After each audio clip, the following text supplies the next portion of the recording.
আসসালামু আলাইকুম। Hello everyone, সকলকে বৃষ্টির স্নাত কদম ফুলের শুভেচ্ছা।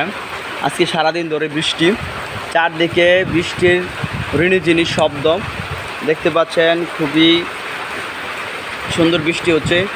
বৃষ্টি হলে মনে পড়ে যায় সেই শৈশবের কথা।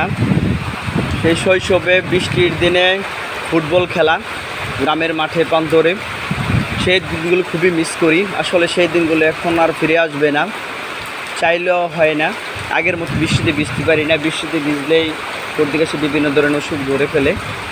যাই হোক, কিন্তু সেই মধুর স্মৃতিগুলো, সেই শৈশবের স্মৃতিগুলো খুবই বেশি আসলে স্মৃতিকাতর। দেখেন চারদিকে ধুমায়া বৃষ্টি হচ্ছে, ধুমায়া মানে একদম কুয়াশার মতো। বৃষ্টির কারণে কিছুই দেখা যাচ্ছে না, এত বৃষ্টি এত বৃষ্টি।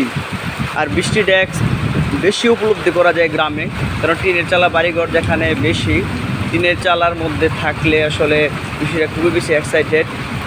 বৃষ্টি যেরকম মানুষের জন্য উপলব্ধি, আবার বৃষ্টি আবার কষ্টের কারণ।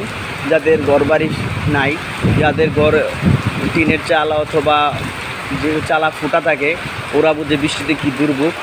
জনজীবন বিচ্ছিন্ন, যারা খেটে খাওয়া মানুষগুলো আসলে কাজকর্ম করতে পারে না, ওদের জন্য বৃষ্টিটা যেরকম কষ্টে, আবার কিছু বিলাসী লোক, ওদের জন্য আসলে বৃষ্টিটা হচ্ছে বোনা খিচুড়ির দিন। যাই হোক, যে যেভাবে এক্সাইটেড করে, কিন্তু আমার কাছে বৃষ্টিটা খুবই ভালো লাগে। আমি খুবই বেশি ফিল করি বৃষ্টির দিনগুলো, আমার খুবই ভালো লাগে, কারণ ঘুমটা বেশি ভালো হয় এবং বেশি। আবার বন্ধের দিন যদি থাকে তাহলে তার কথাই নাই। যাই হোক, যাদের শৈশব কেটেছে এইসব বৃষ্টিতে ভিজে ভিজে, আমরা স্কুলে যেতাম বৃষ্টিতে ভিজে, স্কুলে যেতাম, স্কুল থেকে আসতাম, সেই মধুর স্মৃতি। সকলকে ধন্যবাদ।